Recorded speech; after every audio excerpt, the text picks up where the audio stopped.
Hello friends, welcome to my YouTube channel रोजगार with DK 95। दोस्तों, मैं आप लोगों को CDP के टॉप 800+ क्वेश्चंस की सीरीज चला रहा हूं। उसमें ये मेरा पार्ट 3 है। इसके पहले मैंने 2 पार्ट अपलोड कर दिए हैं। अगर आपने नहीं देखे हैं तो उनको भी जाकर देख सकते हो। दोस्तों, ये जो सभी क्वेश्चंस हैं 2011 से लेकर 2023 तक के प्रीवियस ईयर के क्वेश्चंस हैं। अगर आप ये सभी क्वेश्चन देख लेते हो तो आपका प्रीवियस एग्ज़ाम में पूछे हुए सभी क्वेश्चन कंप्लीट हो जाएंगे और आपको अंदाज़ा भी लग जाएगा कि किस टाइप के क्वेश्चन पूछे जाते हैं। तो चलिए शुरू करते हैं। जिसमें हमारा 107 नंबर का क्वेश्चन दिया है कि आउट ऑफ द बॉक्स चिंतन किससे संबंधित है। आउट ऑफ द बॉक्स चिंतन किससे संबंधित है, तो इसका राइट आंसर हो जाएगा अपसारी चिंतन। इसका ऑप्शन नंबर सी राइट हो जाएगा।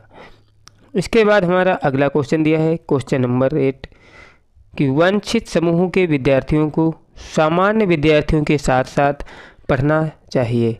इसका अभिप्राय है वंचित समूह के विद्यार्थियों को सामान्य विद्यार्थी मतलब जो वांछित समूह के विद्यार्थी हैं उनको सामान्य विद्यार्थियों के साथ साथ पढ़ना क्या कहलाता है, तो ये कहलाता है समावेशी शिक्षा। समावेशी शिक्षा का मतलब होता है सभी को साथ में शिक्षा देना, चाहे कोई कमज़ोर हो या होशियार हो या प्रतिभाशाली हो, सभी को समान शिक्षा दी जानी चाहिए। ये होता है समावेशी शिक्षा के अंतर्गत। इसके बाद हमारा अगला क्वेश्चन है क्वेश्चन नंबर 109 कि विकृत लिखावट से संबंधित लिखने की योग्यता में कमी किस एक का लक्षण है। विकृत लिखावट, जो विकृत लिखावट होती है दोस्तों डिस्ग्राफिया, तो ऑप्शन नंबर ए इसका राइट हो जाएगा डिस्ग्राफिया। तो याद रखिएगा लिखावट से संबंधित कौन सी होती है, डिस्ग्राफिया होती है, इसलिए ऑप्शन नंबर बी मतलब ए राइट हो जाएगा। इसके बाद हमारा अगला क्वेश्चन है क्वेश्चन नंबर 110।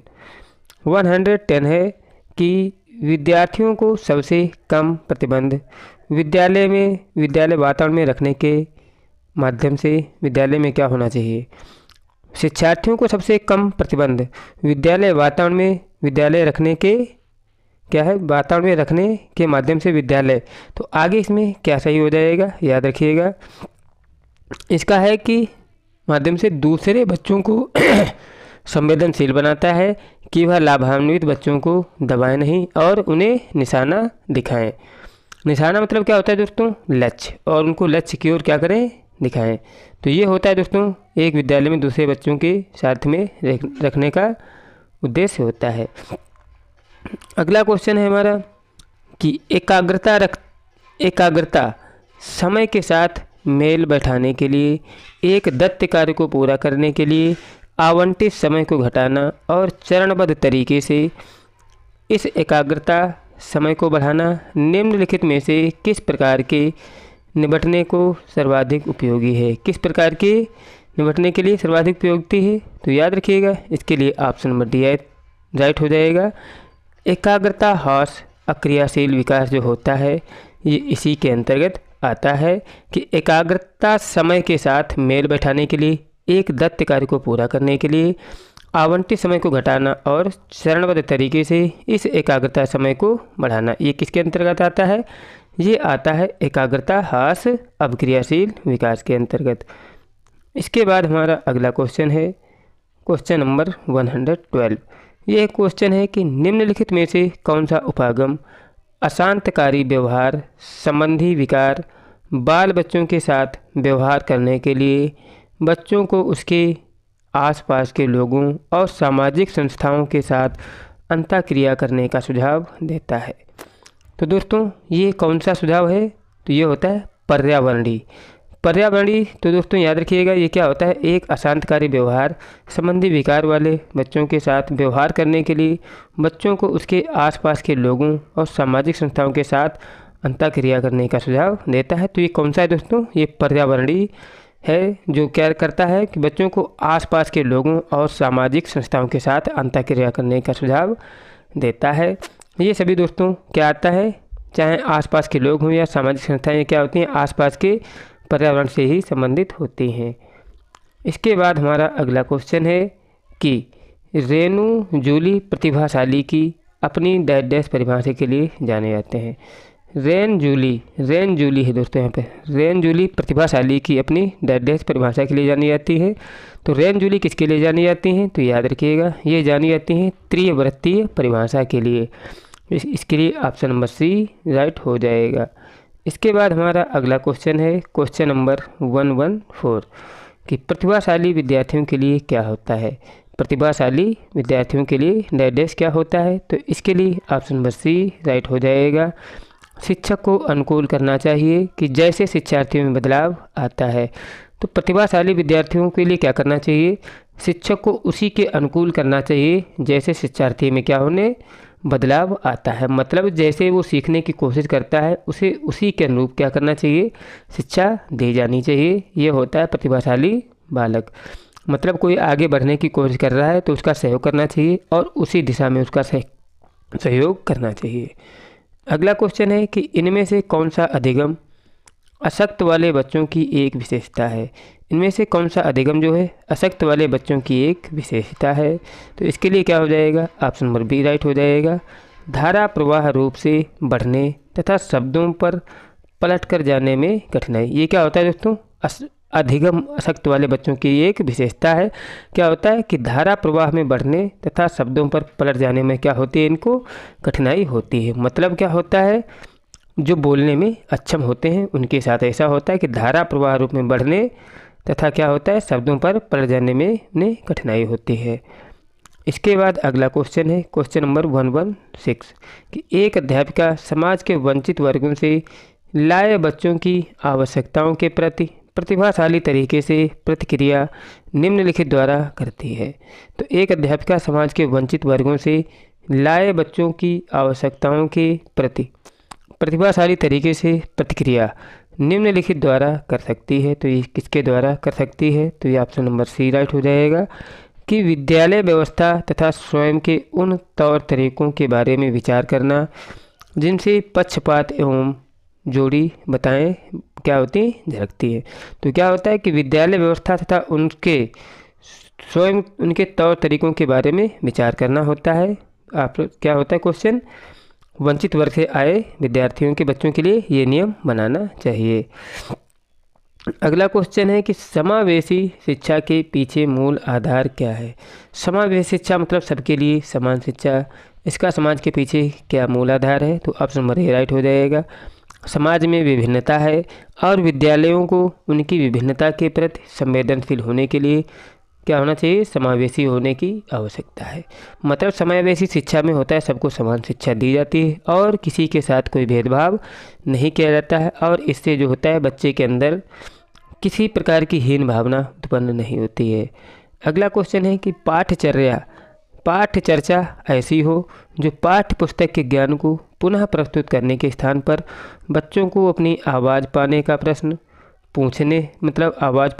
प्रश्न पूछने और जांच पड़ताल करने तथा अपने अनुभवों को बांटने तथा विद्यालय को ज्ञान के साथ जोड़ने में सक्षम बनाए।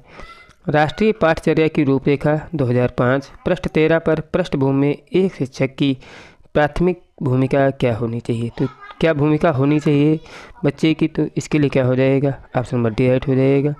बच्चों को उनकी अपनी समझ और अपने ज्ञान को साझा करने के पर्याप्त अवसर देना चाहिए। तो क्या है कि बच्चों को उनकी अपनी समझ और ज्ञान को साझा करने के लिए पर्याप्त अवसर देना चाहिए। ये कहा गया है एनसीए 2005 में।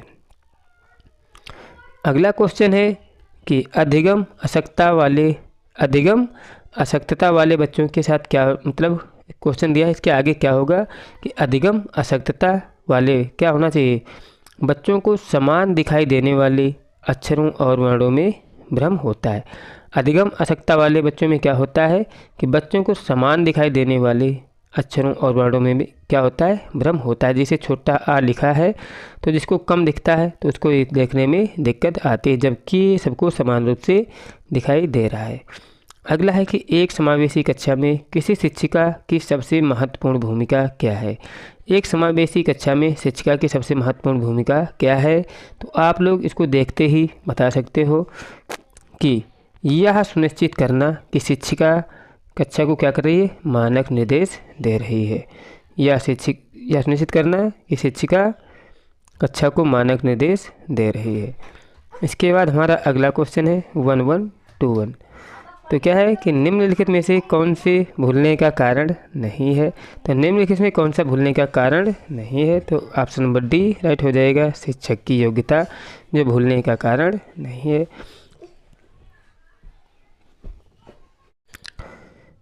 अगला क्वेश्चन है हमारा कि वंचित वर्ग की पृष्ठभूमि के बच्चों को शिक्षा प्रदान करने के लिए शिक्षक को चाहिए। जैसे कोई भी छात्र है जो वंचित वर्ग से आता है, जैसे चाहे शिक्षा से वंचित हो, चाहे किसी गरीब घर से बिलोंग करता हो, जहाँ वो पढ़ने की सुविधाएं ना हो, तो उसको वंचित वर्ग में ही रखा जाता है। तो बच्चों को शिक्षा प्रदान करने के लिए शिक्षक को क्या चाहिए, तो ऑप्शन नंबर ए राइट हो जाएगा कि उनके बारे में अधिक जानकारी जुटाने का प्रयास करें और उन्हें कक्षा में होने वाली चर्चा में क्या करें, शामिल करें। ये करना चाहिए वंचित वर्ग के बच्चों के साथ। इसके बाद हमारा अगला क्वेश्चन है क्वेश्चन नंबर 124 कि निम्नलिखित में से कौन सा बच्चा कौन सा व्यवहार बच्चों के अधिगम निर्योग्यता की पहचान करता है। कौन सा कारक है जो बच्चों की अधिगम निर्योग्यता की पहचान करता है। ऑप्शन नंबर बी राइट हो जाएगा, जिसे वो क्या करता है, अधिगम निर्योग्यता को प्रदर्शित कब करता है, जब उसके अंतर्गत क्या है ये दोष होता है, जिसे वो बी को क्या पढ़ता है, डी पढ़ता है, और वाज को क्या पढ़ता है, 100 पढ़ता है, मतलब उल्टा पढ़ता है। जैसे 21 लिखा है उसको क्या पढ़ेगा, वो 12 लिखेगा। तो ये क्या होता है दोस्तों, अधिगम निर्योग्यता के अंतर्गत आता है। यदि वह क्या करे, उल्टा पुल्टा पढ़े तो अधिगम निर्योग्यता कहा जाता है। अगला है कि एक बच्चा जो आंशिक रूप से देख सकता है। एक बच्चा जो है आंशिक रूप से देख सकता है, तो इसके लिए क्या ऑप्शन राइट हो जाएगा, ऑप्शन नंबर सी राइट हो जाएगा कि इसे क्या है, विशेष प्रावधान करते हुए उसे नियमित विद्यालय में रखना चाहिए। जो आंशिक रूप से देख पाता है तो उसकी क्या करना चाहिए, उसके साथ उसे विशेष प्रावधान करते हुए उसे नियमित विद्यालय में क्या करना चाहिए, बनाए रखना चाहिए। ऐसे विद्यालयों के साथ, ऐसे बच्चों के साथ क्या होना चाहिए, ऐसा ही करना चाहिए, तभी वो सीख पाएंगे। अगला क्वेश्चन है कि माध्यमिक विद्यालय की कक्षा में शिक्षिका के पास एक बधिर बच्चा है, उसके लिए महत्वपूर्ण है कि बधिर मतलब जैसे मूक बधिर होता है, श्रवण बाधिर हो सकता है, तो उसके लिए महत्वपूर्ण क्या है, तो ऑप्शन नंबर बी राइट हो जाएगा कि यह बच्चे को उस स्थान पर बिठाए जहां से वह शिक्षिका के होंठ तथा चेहरे के भाव को स्पष्ट तौर पर देख सके। तो क्या करना चाहिए, अगर जैसे वह श्रवण बाधिर है तो बच्चे को ऐसी जगह बिठाना चाहिए जहां से वो टीचर को क्या है, स्पष्ट देख पाए कि शिक्षक जो शिक्षिका है कि पढ़ाते समय उसके होंठों की कंडीशन क्या है, मतलब कैसे क्या पोजीशन मतलब कर रही है, तो उसके हिसाब से उसको समझने की वो कोशिश करेगा। ऐसी जगह पर उसको बिठाना चाहिए। इसके बाद हमारा अगला क्वेश्चन है क्वेश्चन नंबर 127 कि एक शिक्षक समाज के वंचित वर्ग के बच्चों की आवश्यकता को प्रभावपूर्ण तरीके से कर सकता है। जो एक शिक्षक होता है समाज के वंचित वर्ग के बच्चों की आवश्यकता के प्रभाव को पूर्ण तरीके से कैसे कर सकता है, तो ऑप्शन नंबर ए राइट हो जाएगा। कक्ष के प्रत्येक बच्चे की आवश्यकता अनुसार अपने शिक्षण कौशल अपनाकर उसको क्या है वो पूर्ण कर सकते हैं। मतलब क्या होता है, कक्ष के प्रत्येक बच्चे की आवश्यकता अनुसार शिक्षण कौशल अपनाकर उसे क्या कर सकता है, प्रभावपूर्ण तरीके से कर सकता है। इसके बाद हमारा अगला क्वेश्चन है कि अधिगम निर्योग्यता वाले बच्चे होते हैं। अधिगम निर्योग्यता वाले बच्चे कैसे होते हैं, तो याद रखिएगा ऑप्शन नंबर डी राइट हो जाएगा। अधिगम के कुछ बच्चों में वो क्या करते हैं, संघर्ष करते हैं, मतलब वो कमज़ोर होते हैं। तो अधिगम नियोग्यता के अंतर्गत क्या होता है, वही बच्चे आते हैं जो अधिगम के कुछ पक्षों, सभी पक्षों में नहीं, कुछ पक्षों में ही संघर्ष करते हैं, तो इनको कहा जाता है अधिगम निर्योग्यता। इसके बाद हमारा अगला क्वेश्चन है कि शिक्षक बच्चों को सृजनात्मक विचारों के लिए प्रोत्साहित करता है। तो शिक्षक बच्चों को सृजनात्मक विचारों के लिए प्रोत्साहित कर सकता है। क्यों कर सकता है, ऑप्शन नंबर बी राइट हो जाएगा कि उन्हें समस्या समाधान के लिए विभिन्न तरीकों से सोचने के लिए कहकर। जिससे क्या है कि शिक्षक बच्चों को सृजनात्मक विचारों के लिए प्रोत्साहित कैसे कर सकता है, जब उन्हें क्या करे, वो समस्या समाधान के लिए विभिन्न तरीकों से सोचने के लिए कहेगा। कि मतलब कोई भी कार्य करना है तो उसे अपने तरीके से सोचकर करने के लिए कहना। तो ये क्या होता है, ये होता है सृजनात्मकता के अंतर्गत आता है। सृजनात्मक में क्या होता है, ज़्यादा से ज़्यादा अपने आप करने की कोशिश करना। अगला होता है क्वेश्चन हमारा कि विशेष आवश्यकता वाले बच्चों में व्यवहार करने के लिए निम्नलिखित दार्शनिक दृष्टिकोण में से किसका अनुसरण किया जाता है। विशेष आवश्यकता वाले बच्चों में व्यवहार करने के लिए निम्नलिखित दार्शनिक दृष्टिकोण में से किसका अनुकरण किया जाना चाहिए। तो इसका ऑप्शन नंबर ए राइट है कि उन्हें समावेशी शिक्षा की ओर नियमित विद्यालय में अध्ययन करने का अधिकार प्राप्त है। तो क्या करना चाहिए विशेष आवश्यकता वाले बच्चों में, तो उन्हें समावेशी शिक्षा का और नियमित विद्यालय में अध्ययन करने का अधिकार प्राप्त होना चाहिए विशेष आवश्यकता वाले बच्चों के साथ। ये नहीं कि आज गया है 4 दिन नहीं गया तो इन्हें क्या होना चाहिए, पर डे विद्यालय आना चाहिए। अगला है कि निम्नलिखित में से कौन सा समझ के लिए शिक्षण को प्रदर्शित नहीं करता है। निम्नलिखित में से कौन सा समझ के लिए शिक्षण को प्रदर्शित नहीं करता है। तो इसके लिए क्या है, ऑप्शन नंबर डी राइट हो जाए, सी राइट हो जाएगा कि विद्यार्थियों को एकाकी और प्रक्रियाओं को याद रखने योग्य बनाना। क्या करना चाहिए, विद्यार्थियों की एकाकी और प्रक्रियाओं को याद रखने योग्य बनाना होता है। किसके अंतर्गत, समझ के लिए शिक्षण को प्रदर्शित नहीं करता है। तो इसके लिए क्या करना चाहिए, विद्यार्थी को एकाकी और प्रक्रियाओं को याद करने के लिए योग्य बनाना चाहिए। इसके बाद हमारा अगला क्वेश्चन है क्वेश्चन नंबर 133 कि शिक्षार्थी जो पहले सीख चुके हैं या उनकी पुनरावृत्ति और प्रत्यय स्मरण में शिक्षार्थियों की मदद करना महत्वपूर्ण है। क्योंकि क्या होता है दोस्तों, शिक्षार्थी जो पहले सीख चुका है उसकी पुनरावृत्ति और प्रत्यय स्मरण में शिक्षार्थियों की मदद करना महत्वपूर्ण है। क्योंकि क्या होता है, इसके माध्यम से वो नई जानकारी को पूर्व जानकारी से जोड़कर सीखने के लिए क्या होते हैं, संबद्ध बनाता है। जैसे कोई बच्चा अगर पहले से कुछ सीखा है तो वो नई चीज़ को आसानी से समझ सकता है, उसी से वो रिलेट करके सीखने की कोशिश करना चाहिए या सिखाने भी कोशिश करना चाहिए। जो पुरानी चीज़ है, पुरानी चीज़ से नई चीज़ को सिखाना। अगला है कि निम्नलिखित में से कौन सा कथन सीखने के बारे में सही है। कौन सा कथन जो है सीखने के बारे में सही है, तो ऑप्शन नंबर ए, सीखना उस वातावरण में प्रभावी होता है जो संवेगात्मक रूप से सकारात्मक और शिक्षार्थियों को संतुष्ट करने वाला हो। ये कथन जो है सीखने से संबंधित है। सीखना उस वातावरण प्रभावी होता है, बिल्कुल सही, जो संवेगात्मक रूप से सकारात्मक और शिक्षार्थियों को संतुष्ट करने वाला हो, तो वहाँ पर आसानी से सीखा जा सकता है।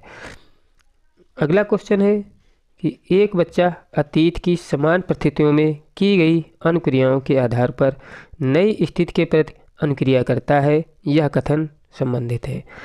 एक बच्चा अतीत की समान परिस्थितियों में की गई अनुक्रियाओं के आधार पर नई स्थिति की प्रति अनुक्रिया करता है, मतलब पुरानी क्रिया के आधार पर नई क्रिया को करता है या सीखता है। तो इसको क्या बोलते हैं, सीखने का प्रभाव नियम बोलते हैं।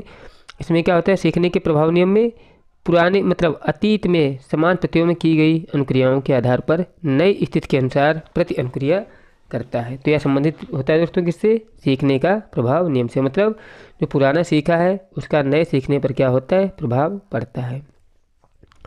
अगला क्वेश्चन है कि सीखना समृद्ध हो सकता है। सीखना समृद्ध हो सकता है, कब हो सकता है सीखना, ऑप्शन नंबर ए राइट हो जाएगा। वास्तविक दुनिया से उदाहरण को कक्षा में लाया जाए जिससे विद्यार्थी एक दूसरे में अंतःक्रिया करें और शिक्षक उस प्रक्रिया को क्या करे, सुगम बनाए। तो इसको क्या कहते हैं, सीखना समृद्ध कहते हैं। इसके बाद अगला क्वेश्चन है कि एक शिक्षक को अपने विद्यार्थियों की क्षमताओं को समझने का प्रयास करना चाहिए। निम्नलिखित में से कौन सा क्षेत्र इस उद्देश्य के साथ संबद्ध है। एक शिक्षक को अपने विद्यार्थियों की क्षमताओं को समझने का प्रयास करना चाहिए। निम्नलिखित में से कौन सा क्षेत्र इस उद्देश्य के साथ संबंध है। तो याद रखिएगा, शिक्षक को शिक्षार्थियों के साथ क्या करना चाहिए, अपने क्षमताओं को समझने का प्रयास करना चाहिए। ये किससे संबंधित है, तो याद रखिएगा ये होता है शिक्षा मनोविज्ञान।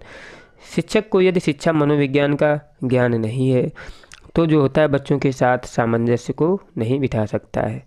अगला क्वेश्चन है कि शिक्षार्थियों का आत्मनियमन डैश डैश की ओर संकेत करता है।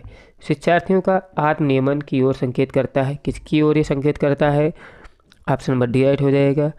अपने सीखने को स्वयं परीक्षण करने की योग्यता होता है आत्मनियमन। जो सीखा है उसको क्या करता है, अपने सीखने का स्वयं वो निरीक्षण करता है, तो इसको क्या बोलते हैं, आत्मनियमन बोलते हैं। जो सीख चुका है उसका परीक्षण करना आत्मनियमन के अंतर्गत ही आता है। अगला है कि निम्नलिखित में से किस कथन को सीखने के लक्षण के रूप में नहीं माना जाता है।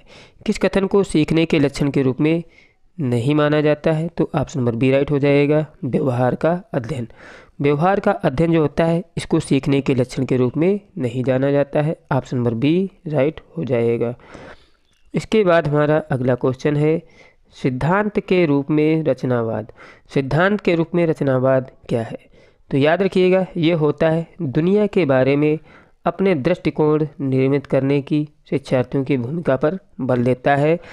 रचनावाद में क्या होता है दोस्तों? दुनिया के बारे में अपने दृष्टिकोण निर्मित करने के शिक्षार्थी को क्या करता है? भूमिका पर बल देता है। रचनावाद में क्या होता है? नई नई जानकारी को क्या करता है? सृजित करता है अपने हिसाब से। तो क्या होता है? शिक्षार्थी की भूमिका पर बल देता है दुनिया की समझ के बारे में। अगला क्वेश्चन है कि विशेष रूप से प्राथमिक स्तर पर विद्यार्थियों के सीखने संबंधी समस्याओं को संबोधित करने का सबसे बेहतर तरीका क्या है? विशेष रूप से प्राथमिक स्तर पर विद्यार्थियों के सीखने संबंधी समस्याओं को संबोधित करने का सबसे बेहतर तरीका क्या है? तो ऑप्शन नंबर ए राइट हो जाएगा। अक्षमता के अनुरूप विभिन्न शिक्षण पद्धतियों का प्रयोग करना। अक्षमता के अनुरूप विभिन्न शिक्षण पद्धतियों का प्रयोग करना किसके अंतर्गत आता है? विद्यार्थियों के सीखने संबंधी समस्याओं को संबोधित करने का क्या है? बेहतर तरीका है कि जो बच्चे के अंदर कमी है उसी के अनुरूप कार्य करना क्या होता है? क्या है? किसी जिसे शिक्षार्थियों के सीखने संबंधी समस्या क्या है? जो उसकी कमी है उसी के अनुरूप शिक्षक को क्या करना चाहिए? शिक्षण विधियों का प्रयोग करके उसे पढ़ाना चाहिए। तभी तो शिक्षक है कि शिक्षक को समझना चाहिए कि बच्चा क्या समझना चाह रहा है और कैसे ये सीख सकता है। अगला क्वेश्चन है कि निम्न में से कौन से कथन को सीखने की प्रक्रिया की विशेषता नहीं बनाना चाहिए?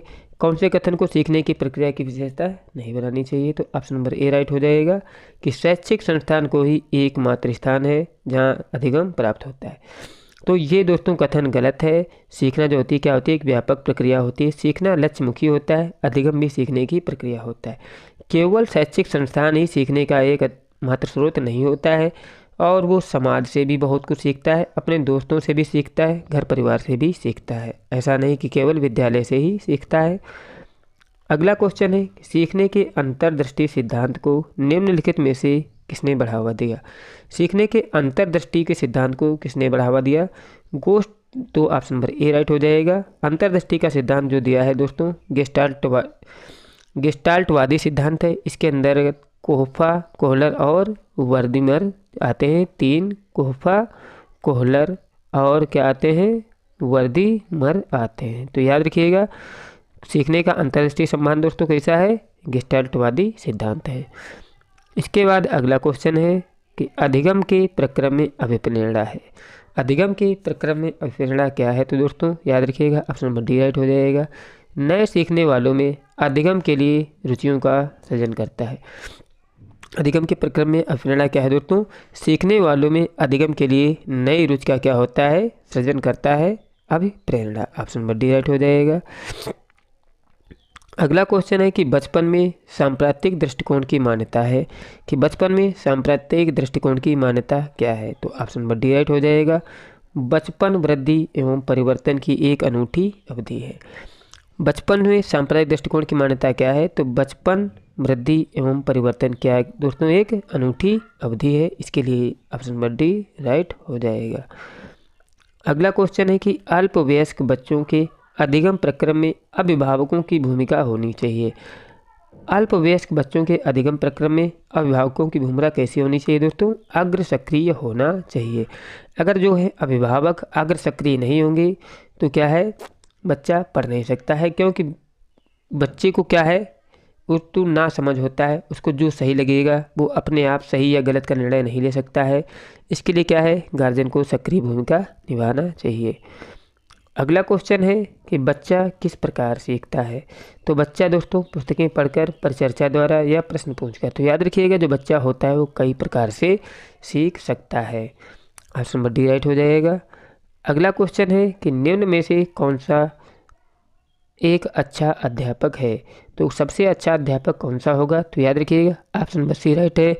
विद्यार्थियों को सदा सीखने के लिए प्रेरित करता है। जो विद्यार्थियों को क्या है, सीखने के लिए प्रेरित करे, वही क्या होता है, अध्यापक होता है अच्छा।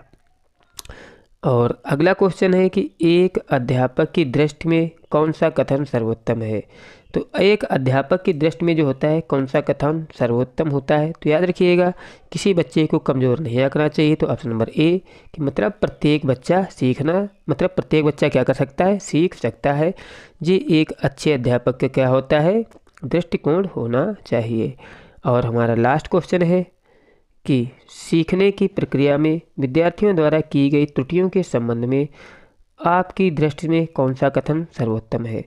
सीखने की प्रक्रिया में विद्यार्थियों द्वारा की गई त्रुटियों के संबंध में आपकी दृष्टि में निम्न में से कौन सा कथन सर्वोत्तम है। तो ऑप्शन नंबर बी राइट हो जाएगा। त्रुटियां जो होती हैं अधिगम प्रक्रिया का भाग होती हैं। जिसे हम कोई भी कार्य करेंगे तो सही भी होगा और गलत भी होगा। अगर गलत होता है तो गलती से क्या होता है, हम सही करते हैं, तो इससे क्या होता है, दोबारा गलती करने की संभावना नहीं रहती है। दोस्तों, अगर आपको ये क्वेश्चन पसंद आए हो तो वीडियो को ज़रूर लाइक करें और चैनल को भी सब्सक्राइब करें। मिलते हैं एक नए वीडियो के साथ। जय हिंद, जय भारत।